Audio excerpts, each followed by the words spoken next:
President Donald Trump is not going to contain the threat. He's going to stop the threat. Graham, one of the Senate's most hawkish members, said in an interview on CBS this morning. The South Carolina senator said the U.S. is absolutely prepared to act on the North Korean nuclear threat, one day after Trump warned that North Korea would be met with fire and fury like the world has never seen if they continued to threaten America. There are two scenarios where we would go to war with North Korea, Graham explained.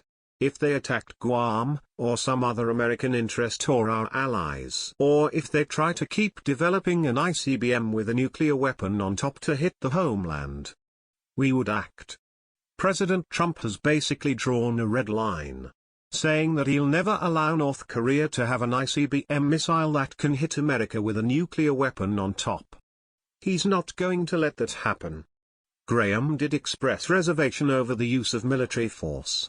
He said conflict would be terrible and said Secretary of Defense James Mattis described it very well. It would be a horrific war, unfortunately. The Senate Armed Services Committee member also noted that I don't want to trust one intel report. We've learned from Iraq that you do need to be cautious. But Graham also said that if there was going to be a war, it would be in the region, not in America. When Russian President Vladimir Putin says that, he didn't interfere in our election, he was lying. When the Ayatollah, Ruhollah Khomeini of Iran, said he wasn't trying to build a nuclear bomb, he's lying. When Syrian President Bashar al-Assad says he didn't use chemical weapons, he's lying. This man, Kim Jong-un, is not lying. Graham continued.